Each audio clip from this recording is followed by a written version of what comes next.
हे भाई,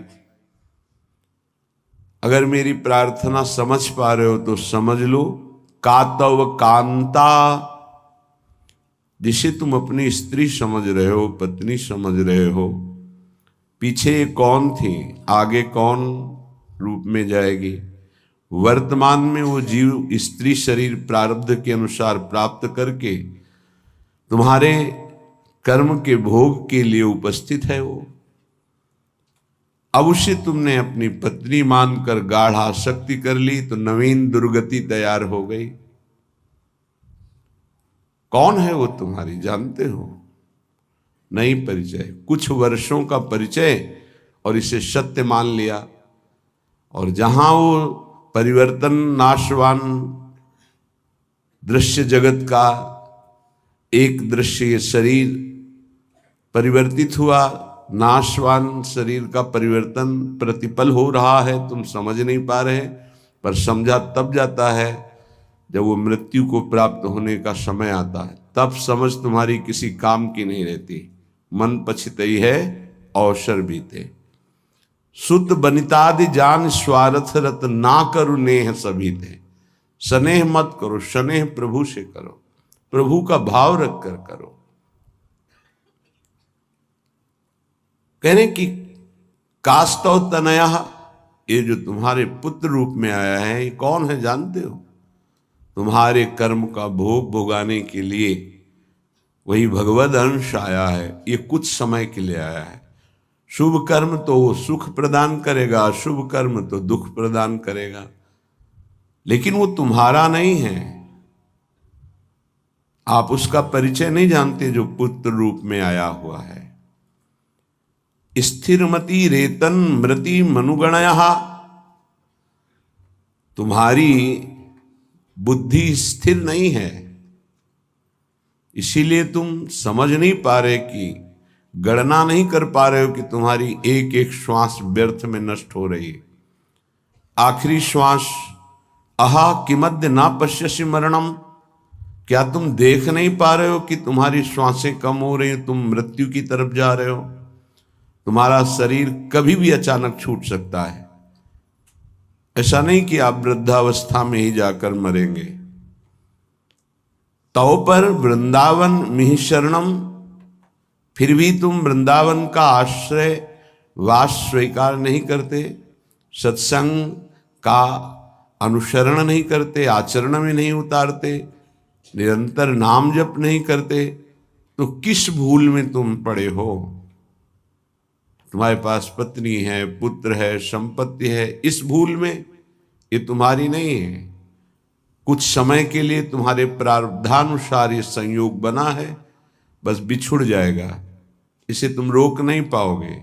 ना अपने शरीर का छूटना, ना अपने सगे संबंधियों के शरीर का छूटना, ये तुम्हारे बस की नहीं कि तुम रोक लो।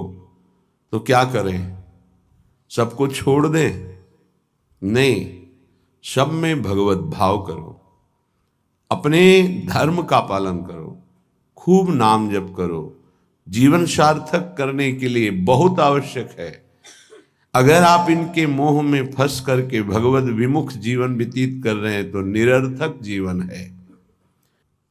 प्राण निकल जाए पर भजन नहीं छूटेगा, इसे ही भजन कहते हैं। और ऐसा भजन बहुत लोग नहीं करते, कोई कोई करता है। पूज्य बाबा के सब कर सकते हैं, सामर्थ्य सब में है ऐसा भजन करने की, पर वो लगन नहीं है, वो अगन नहीं जगी भगवत साक्षात्कार करने की।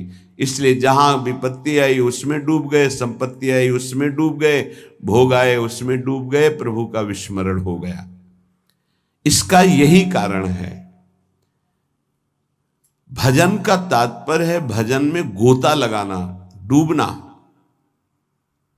बस चल रहा है मंत्र नाम, उसी के श्रवण में डूबा हुआ उपासक। डूब करके भजन किया जाए तो 6 महीने में भगवत साक्षात्कार कर लिया ध्रुव जी ने। डूब करके गोता लगाया, 6 महीने भजन में भगवान का साक्षात्कार कर लिया। और अगर तन्मयता नहीं है भजन में, तो बहुत लंबा समय निकल जाता है। देखो, इस मन को देखा, अगर इसको भजन का सुख आप नहीं दोगे तो ये रुपए की गणना का सुख करने लगेगा। कई बार हमने कहा बचपन से इसी बात की पढ़ाई है, मन की वृत्ति की। आप देख लेना, अनुभव करना। अगर आपको प्रियाजू के भजन में गुरु की आज्ञा के अनुसार तन्मयता नहीं आ रही है तो आपका अर्थ के प्रति भाव आ जाएगा। अनंत ब्रह्मांडों में कितना ऐश्वर्य है और वो मायाकृत एक पलक झपकते श्री भगवान ने रचा है। ऐसे श्री भगवान को अधीन करने वाली प्रियाजू का आश्रय हृदय में रहे तो और फिर क्या। पर उस भजन न होने के कारण हमारी स्थिति अपने आश्रय तत्व पर नहीं होती। आश्रय हुआ ही नहीं, होने का अवसर मिला लेकिन हमने फिर भी वही लौट कर आश्रय कर लिया, पलट गए, फिर वही आश्रय कर लिया। सन्मुक्ता से जो एकदम परिवर्तन होता है, एकदम विमुक्ता के लिए माया अपना जाल रचती है। स्पष्ट देख, तू इससे एक बहुत बढ़िया महल बना सकता है, तू बहुत बढ़िया कार ले सकता है, तू हर सुख सुविधा ले सकता है। राजी हो गया। देखना सब व्यवस्था बढ़िया बन रही। नहीं नहीं, हम व्यवस्था बढ़िया नहीं बनाने आए, हम व्यवस्था को श्री जी के आश्रय से चाहते हैं, अपनी मन बुद्धि के आश्रय से। लाडली जो के महलों में रखो चाहे झोपड़ी में बात, उसका केवल आश्रय अंतर से प्रभु का होता है। गृहस्थ और विरक्त की चेष्टाएं अलग होती हैं, निवृत्ति परक चेष्टा और प्रवृत्ति परक चेष्टा, बस ये ध्यान रखना है। निवृत्ति परक चेष्टा से कोई भी ऐसी सिद्धि नहीं जो आ न जाए। प्रवृत्ति परक चेष्टा में अतिथि सत्कार, परिवार की सेवा, समाज की सेवा, नाम जपने का अभ्यास, धर्म पूर्वक कमाया हुआ धन, तब वो आगे बढ़ता है। निवृत्ति परक चेष्टा एकमात्र भगवदाश्रय, उसी से सब हो जाता है। तभी लोगों को लगता है कि संत लोग बड़े धनी हो जाते हैं, उनको लगता है बड़ी चतुराई करते हैं। हमें लगता है कि क्या ये चतुराई आप में नहीं जागृत हो सकती है? क्या चतुराई? आप बल यहां पकड़े हो, बहुत चतुर है संत जन, ठग लेते हैं। किसको? ठगनी माया को भी। माया ठगनी विश्व को ठग रही, वो उसको भी ठग लेते हैं। वो बड़े चतुर हैं। रामई भजई ते चतुर नर, क्योंकि उस सच्चिदानंद का नाम एकत्रित किए हैं। एक नाम के ब्याज में पूरा त्रिभुवन नहीं है, उसकी बराबरी हम नहीं कह रहे नाम की, ब्याज में। एक नाम त्रैलोक ही तारे, जो न ले सो जन्म ही हारे। अभी अपने लोग महिमा नहीं जानते नाम की, सच्ची मानिए। किसी ने कहा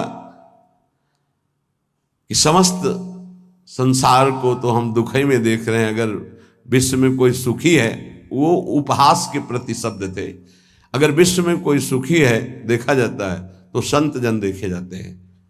उनका तात्पर्य अध्यात्म से नहीं था, उनका तात्पर्य भोगों से, विषय सामग्री से, वैभव से था। अगर तुम्हें ऐसा पता है तो तुम वैसा करके देखो, बहादुर हो। तुम्हारे में चतुराई की कोई कमी है क्या? बड़े चतुर हो। तय बालक नहीं भर्यो शयानप, तू बालक नहीं भर्यो शयानप, काहे कृष्ण भजत नहीं नीके। अरे तू बालक नहीं, बड़ा चतुर है, पर तू ठीक से भजन नहीं किया ना, इसीलिए ऐसा है। क्या चाहिए? त्रिभुवन का सर्वश्रेष्ठ पद 5 वर्ष का बालक प्राप्त कर लिया गुरु जी, क्या चाहिए? अखिल लोक चूड़ामणि भगवान के पास क्या कमी है? पर आपको उतना भजन करना पड़ेगा, आपको वैसे समर्पित होना। उस 5 वर्ष के बालक ने मां का प्यार, पिता का प्यार, राज्य सुख, शरीर सुख, सब भयों को त्याग करके इसी मथुरापुरी में आकर भजन किया। इसे मधुपुरी कहते हैं शास्त्र भाषा में। यहीं आकर के भजन किया और यहीं स्वयं सच्चिदानंद भगवान आकर दर्शन दिए और उनकी कामना पूर्ण की, उच्च पद की। गोता लगाना अर्थात उसमें डूबना, अर्थात उसका ऐसा दृढ़ चिंतन कि गुंजायमान केवल मंत्र और नाम हो रहा है। तुमसे सच्ची कहते हैं ये जीव बड़ा पागल हो गया है माया में, सत्य वस्तु को समझ ही नहीं रहा। पूज्य बाबा कह रहे उसको यही पता नहीं कि मैं यहां कमाने के आया हूं मृत्यु लोक में। पागलों की तरह घूम रहा है, कभी ये बटोर रहा है कभी वो बटोर रहा है, उसका लक्ष्य ही नहीं पता चल रहा कि तू आया क्या लेने यहां है, क्या कमाई करने आया है, उसको समझ में नहीं आ रहा। कई बार कहा ऐसा कमाई और ऐसे देश में कौन रहना पसंद करेगा। किसी भी देश में अगर ऐसी पद्धति हो कि आप यहां आइए, आपको घर मकान भोग सामग्री सब मिलेगी, बहुत ध्यान से सुनिए, पर जब आप हमारे देश से जाएंगे तो आपका कपड़ा तक उतरा लिया जाएगा। सब सुविधाएं मिलेगी, जब जाओगे तो कपड़ा तक उतरा लिया जाएगा। अब आप ऐसे देश में रहना पसंद करेंगे, ऐसे देश की कमाई पसंद करेंगे? कोई भी बुद्धिमान नहीं पसंद करेगा। और आप ऐसे ही देश में हैं जिसका नाम मृत्यु लोक है। कपड़ा तो कपड़ा रहा, आपका शरीर भी छीन लिया जाएगा। यहां की इस देश की कोई भी वस्तु लेकर आप नहीं जा सकते। अब आप विचार कीजिए आप कितने बड़े बुद्धिमान हैं और क्या कमा रहे हैं। खास बात है जब आप अपने देश को यहां से जाएंगे, अपना देश है भगवत देश, और आपके पास जाने का किराया भी नहीं रखा जाएगा और आपकी पोशाक उतार ली जाएगी, तो आपका यहां शरीर भी छीन लिया जाता है, शरीर संबंधी छीन लिए जाते हैं, बैंक बैलेंस छीन लिया जाता है, प्रॉपर्टी छीन ली जाती है। अब आपके पास रहा क्या?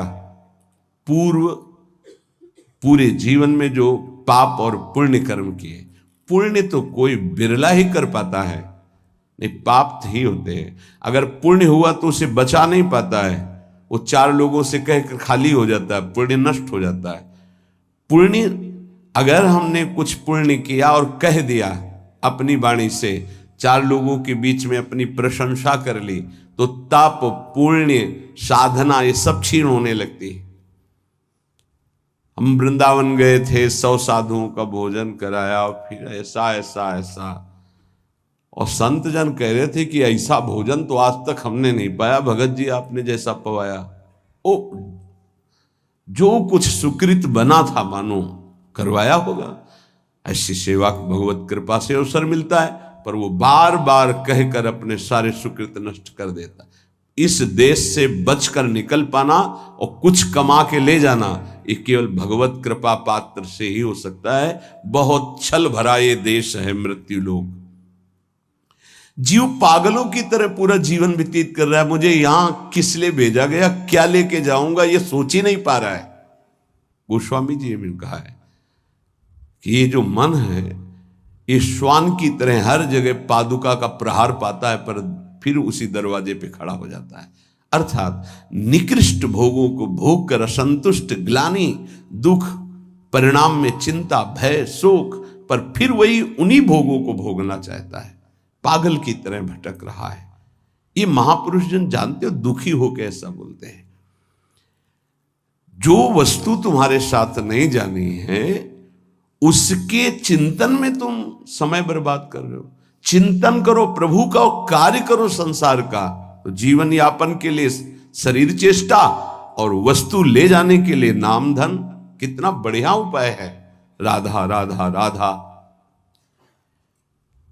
विषय अनेक हैं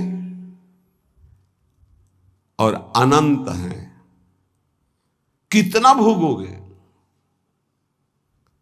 भोगते भोगते मर गए, फिर जन्म हुआ, फिर भोगते भोगते मर जाएंगे, कुछ आते नहीं लगेगा। बड़ा विचित्र खेल है, बड़ा विचित्र खेल। भगवान की असीम कृपा है, जिनको भोगों से विरक्ति मिल गई है या जबरदस्ती बचे हुए, बिनु अवसर भयते राजोई। चतुर्थ ब्रह्मचारी का लक्षण है ये। बिनु अवसर नहीं मिला, और भयभीत है इसलिए वो नहीं भोग रहा, तो बिनु अवसर भयते रह जोई, ये चौथे में। उत्तम तो उत्तम के बस असमन माही, सपन हुआन पुरुष जगनाई। अपने प्रीतम प्रभु के सिवा उस स्वप्न में किसी और को नहीं देखता। कितना भोगोगे अनंत विषय। कल एक भगत बड़ा मस्त, सब हंस रहे थे लेकिन कोई फर्क उसको नहीं था, गंभीर मुद्रा में बैठा। उसने कहा हमने ठाना है 1.25 घंटा नाम जप करता हूं और बढ़ा दूंगा, सत्संग आपका सुनता हूं, पर 1 लाख सुंदरी स्त्रियां चाहिए मुझे। हमारे तो होश उड़ गए भाई कि ऐसा प्रश्न करता आया, भगवान ने भेजा। पर अपने को सबका आदर और दुलार, मेरी लाडली जो ऐसी हैं, करुणा करुदार, नहीं तो 1 सेकंड में कि आप कृपया बाहर होइए, या कोई भगवत चर्चा कीजिए। लेकिन अच्छा पॉइंट ये था कि वो नाम जप करता था और उसके अंदर आशा थी। देखो वासना की कितनी भूख बड़ी हुई, पर वो बहुत गंभीर, और ऐसा नहीं कि कोई देखने सुनने लायक हो।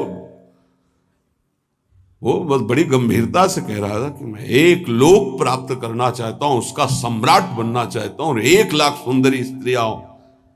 वो नहीं बोल रहा है, उसका भोलापन है, अज्ञान जिसे कहते हैं। वासना इतनी बड़ी हुई कि उसको लग रहा है अगर ऐसा हो गया तो मैं बड़ा सुखी हो जाऊंगा। भागवत में चरित्र है चित्रकेतु राजा का, आप पढ़ करके देख लेना, श्री शुकाचार्य जी वर्णन कर रहे हैं। उनके 1 करोड़ रानियां थी। क्या परिणाम में क्या, जरा देखना, पढ़ना।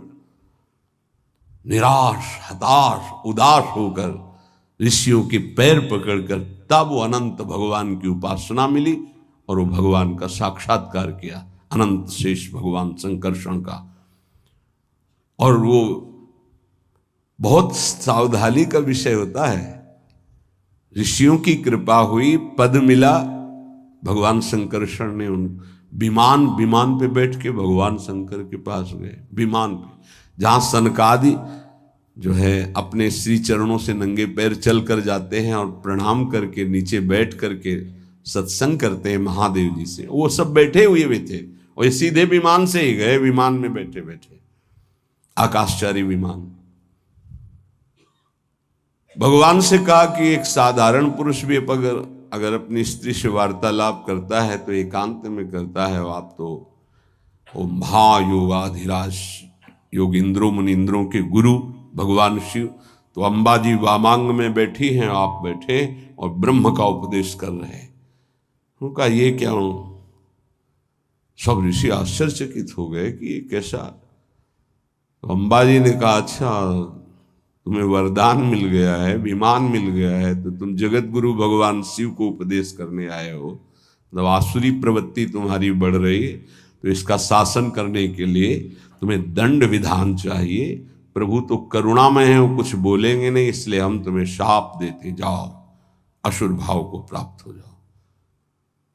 वही वृत्तासुर के रूप में प्रकट हुए थे। तो अंतिम समय भगवान से जो प्रीति मांगी वो माता जी की ही कृपा थी। या देवी सर्वभूतेषु बुद्धि रूपेण संस्थिता, मानो माँ ने कृपा करके उनको उस अहम से रहित करके पावन भक्ति प्रदान करी। ये जो वासना है ये जीव के सर्वनाश के लिए अनंत जन्मों से पीछे पड़ी हुई है। वो तो एक भोला व्यक्ति, अज्ञानी व्यक्ति अपनी बात कर रहा है। आप अंदर से देखो, ऐसी लाखों वासनाओं की परत जमा है। हमको रोज नाम जप रूपी सोहनी लगा के इसे साफ करना है। पर ये विषय अनेक अनंत, मन कहता है इनको भोग लो फिर हम भजन कर लेंगे। कभी नहीं, तुमसे सत्य कहता हूं, जितना इस मन की बात को मानोगे उतने ही प्रभु से दूरी होती चली जाएगी। और ये सिखाता है कि जलन हो रही, अगर भोग लेते हैं तो शांति हो जाए, फिर बढ़िया भजन कर लो। इसकी शिक्षा यही होती है, क्योंकि जानता है भजन के लोभ से ये हमारा साथ दे देंगे।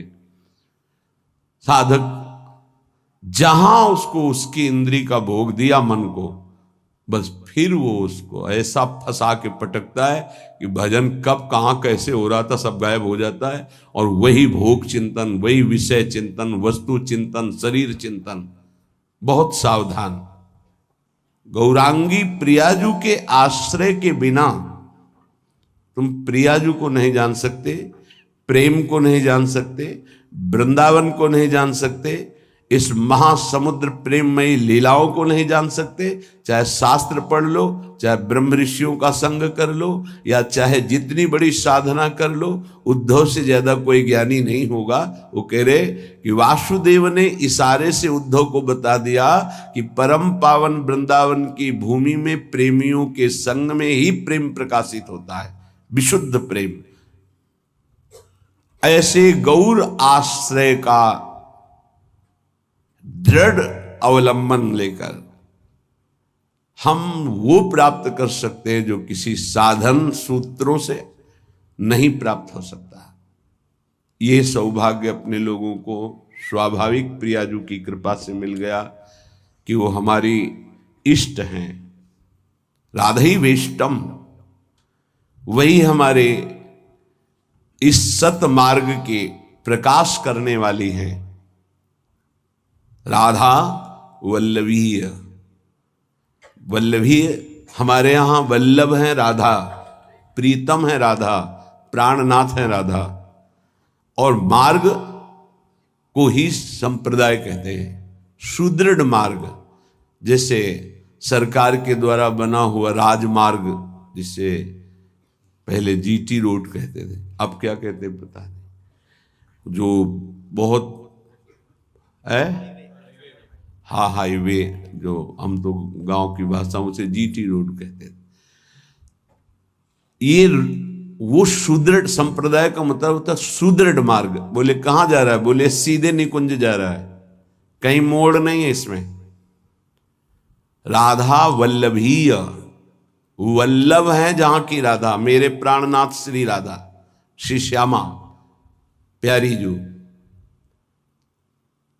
इस मार्ग की प्रकाशक स्थापना करने वाली श्री स्वामिनी जी, राधई वेष्टम, संप्रदाय कर्ता, आचार्यों, अपने मार्ग का स्वयं उपदेश करने के लिए वही हित सजनी है, दूसरा कोई नहीं, हित सजनी, वही हित प्रेम सखी के रूप में, वही हित प्रेम आचार्य के रूप में, वही हित प्रेम गुरुदेव के रूप में। मंत्रदहा, मंत्र का दान करने वाली श्री किशोरी जू ही है। निज मंत्र स्वयं स्वामिनी जू ने श्री हितजू महाराज को प्रदान किया। मंत्रदह, मंत्र दाता,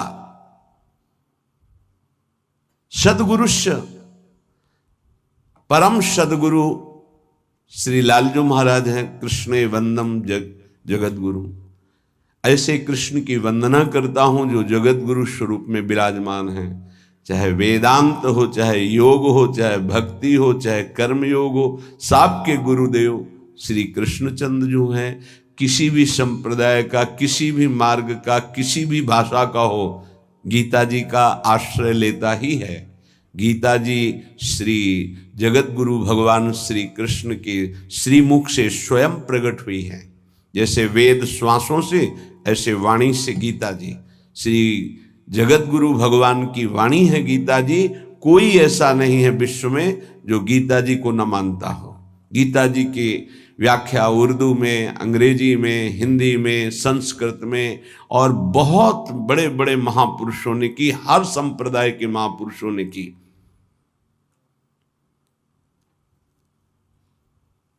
हमारी सदगुरु श्री स्वामिनी जो ऐसी हैं कि ऐसे आचार्यों को भी उपदेश करने वाले जगत गुरु भगवान को शिक्षा प्रदान करती हैं।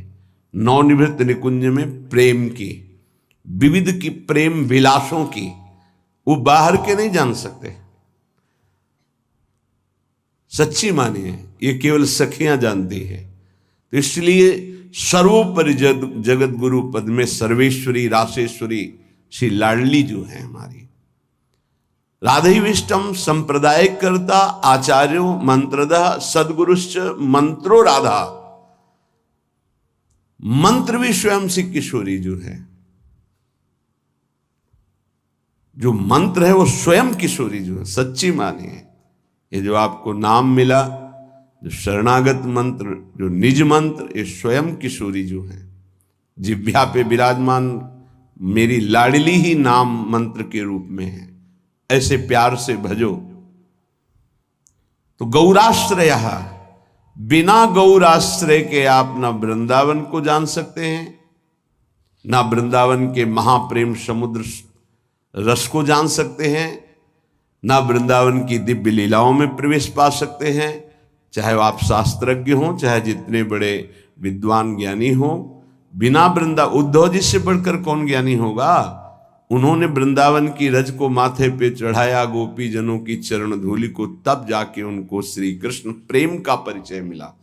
फिर श्री कृष्ण के प्रेम में जितने भी मतवाले हुए हैं वो सब किशोरी जी के चरणों से प्रेम की भिक्षा मांगी है। किशोरी जी के नख चंद्रमणि का प्रकाश जिन गोपियों को प्रेम की ध्वजा बना दिया, वो हमारी श्री लाडली जो है। श्रीपाद कह रहे इनके आश्रय के बिना निगूढ़ तत्व इस महाप्रेम समुद्र को आप नहीं जान सकते। जहां प्रेम का प्रादुर्भाव हुआ तो ज्ञान, वैराग्य सब अपने आप जागृत हो जाता है। जैसे राजा पधारता है तो फिर उसके मंत्री, सामंत, सेना के पति वो सब वहां आ जाते हैं। ऐसे ही प्रेम राजा हृदय रूपी सिंहासन पर बैठा कि ज्ञान रूपी उसका मंत्री, वैराग्य रूपी उसका सेनापति, क्योंकि प्रेम की रक्षा वैराग्य से होती है।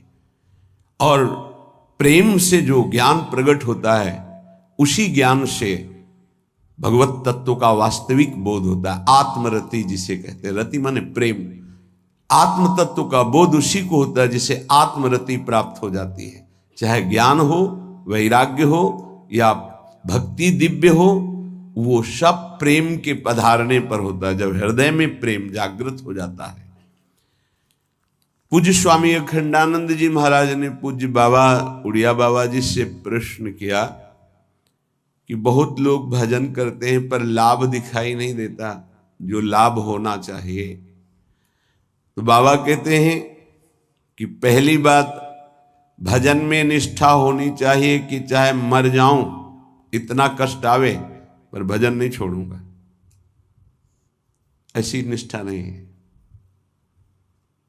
किसी बिरले में होती है। नहीं, जहां सामने इंद्रियों के भोग आते हैं भगवान छूट जाते हैं। हम मानते हैं भजन का प्रयास करते हैं, लेकिन जहां सामने भोग आया कि प्रभु भूल गए। आप देख लीजिए, चाहे वो भोजन हो, रसेंद्री का भोग हो या किसी भी इंद्री का भोग हो, उस समय प्रभु को भूल गए और उस भोगानंद को स्वीकार कर लिया तो ऐसे पूरा जन्म व्यतीत होने लगेगा, पर आपको भगवत साक्षात्कार नहीं होगा। जो लाभ मिलना वो बहुत दूरी हो जाएगा। जहां कोई दुख आया, विपत्ति आई, भूल गए प्रभु को। सुख आया, संपत्ति आई, भूल गए प्रभु को। मर चाहे जाए हम, किंतु प्यारे का भजन नहीं छोड़ सकते। इसी का नाम भजन है। भजन का स्वरूप क्या?